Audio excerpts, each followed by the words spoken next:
Tottenham continue son très bon début de saison avec une victoire face à Nottingham Forest. Ça fait assez longtemps que j'ai pas fait de vrai débrief d'un match de Tottenham, donc on se retrouve aujourd'hui pour débriefer ce match là et pour évoquer aussi la Ligue des Champions qui commence bientôt.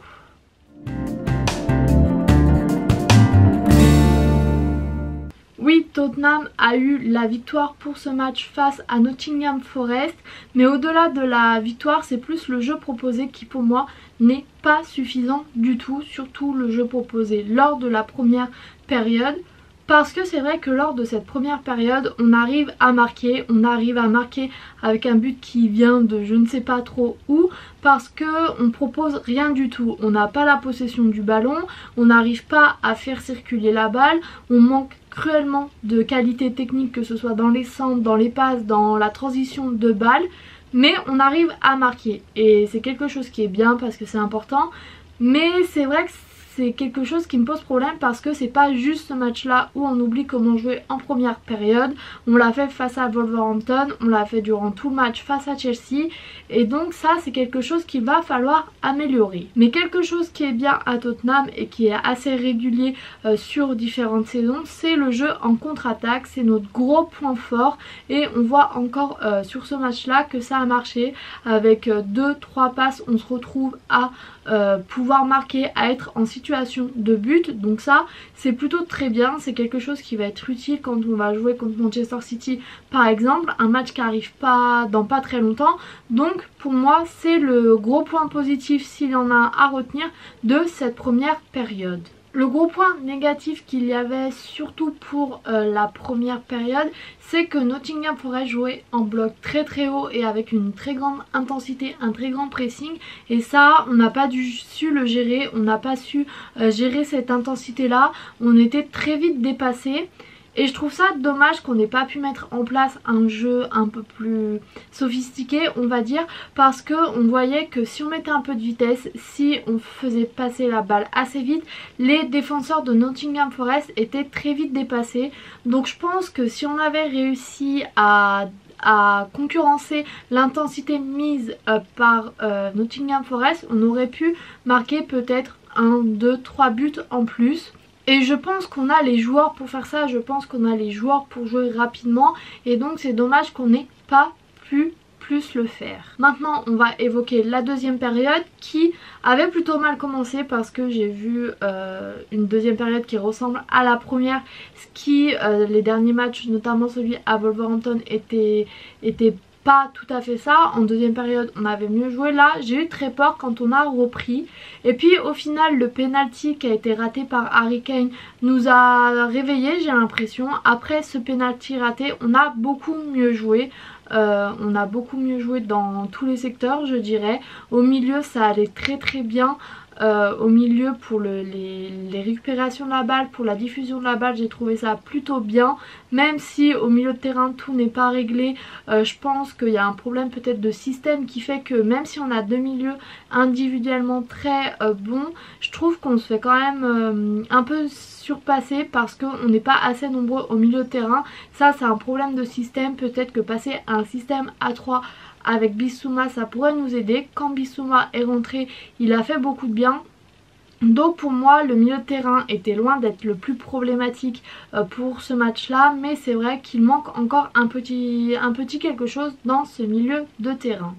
Pour continuer, pour parler de Bissouma, mon problème que j'ai c'est qu'on a un milieu de terrain qui individuellement est plutôt fort, comme je l'ai expliqué. Bentancur et Højbjerg font des très bons matchs, et encore aujourd'hui c'était vraiment bien de leur part, donc j'ai du mal à en voir un des deux mis sur le côté. Après la saison va être longue, forcément ils pourront pas jouer tous les matchs, donc Bissouma je pense qu'il aura sa chance pour être titulaire, pour commencer des matchs, mais c'est vrai qu'on a quand même un milieu de terrain qui tient bien la route individuellement. Comme je l'ai dit avant, le milieu de terrain est souvent dépassé, mais je pense que c'est peut-être plus un problème de système qu'autre chose. Pour continuer avec les changements qu'il y a eu avec les joueurs qui sont entrés en cours de route, Richarlison a fait beaucoup de bien. C'est lui qui amène le deuxième but avec un extérieur fabuleux pour Harry Kane.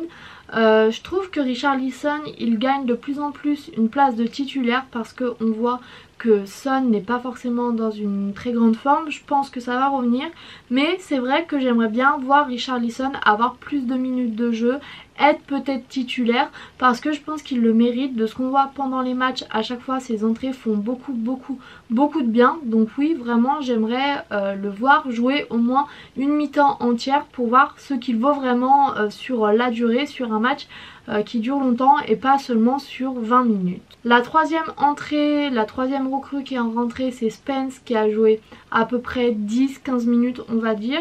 Et là aussi j'étais assez surprise et plutôt contente de son entrée parce que dès les premières minutes il s'est mis en situation de marquer. Et donc Spence c'est un joueur que j'aime déjà beaucoup alors qu'il n'a pas beaucoup joué, donc s'il fait des performances comme celle-là, j'aimerais aussi le voir jouer à la place d'Emerson Royal par exemple, parce que de toute façon Emerson Royal, je trouve que même s'il a peut-être tendance à s'améliorer, il manque encore quelques petites choses aussi dans son jeu pour que ce soit un bon joueur qui aide vraiment l'équipe. Donc j'aimerais bien voir Spence à sa place parce que je pense qu'on perdra pas grand chose au niveau de la qualité, qu'on perdra pas grand chose au niveau du jeu collectif. Donc voilà aussi une recrue que j'aimerais voir. Cela étant dit, on peut aussi noter l'effort de la défense qui, bien entendu, n'a pas fait face à des attaquants d'une équipe du top 6, mais qui a quand même très bien défendu parce que si on regarde les statistiques de Nottingham Forest, sur 17 tirs, ils n'en ont cadré qu'un et donc ça montre bien que la défense marche bien. J'avais peur que l'absence de Romero soit ingérable. Au final, si on parle seulement du jeu défensif, son absence ne se fait pas trop remarquer.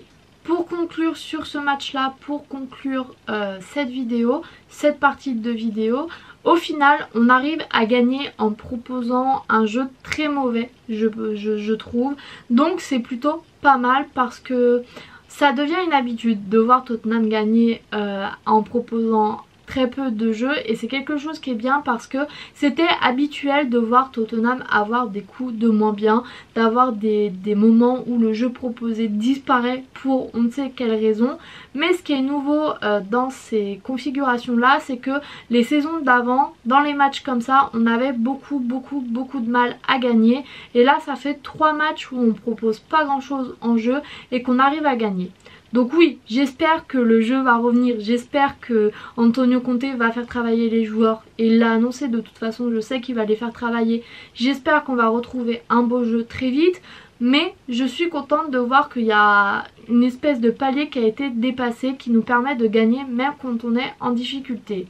Alors oui, là ça repose surtout sur Kane parce que c'est lui qui marque les 2 buts sur ce match là, c'est lui qui a marqué le but face à Wolverhampton, mais Kane est là, c'est une des stars de l'équipe, c'est le joueur sur qui on peut compter quand c'est difficile, donc ça fait plaisir de voir qu'il a vraiment et qu'il continue à avoir un très bon niveau.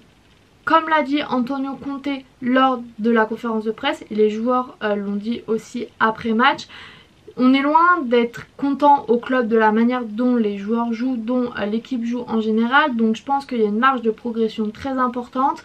On a la victoire, maintenant il faut juste développer le jeu et je pense que j'ai confiance en Antonio Conte, il n'y aura pas beaucoup de problèmes là-dessus.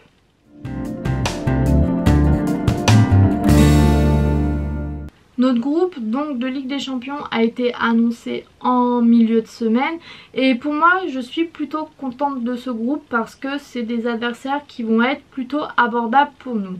Alors oui, on est favori de ce groupe là, ce sont des équipes abordables, normalement on ne devrait pas avoir de problème pour se qualifier. Et personnellement je trouve qu'on devrait viser la première place. Mais après c'est vrai qu'il ne faut pas non plus sous-estimer nos adversaires. On sait de quoi Tottenham est capable en Europe, de quoi Tottenham est capable en général face à des équipes qu'on peut considérer comme moins fortes. Et donc oui, c'est un but, je pense que on a raison de mettre des objectifs assez hauts à Tottenham parce qu'on a le coach, on a les joueurs pour ça. Mais il faut se méfier. Marseille au Vélodrome, je pense que ça peut être compliqué à gérer. Francfort, ne pas les sous-estimer non plus en Europe, ils font de très bons parcours aussi.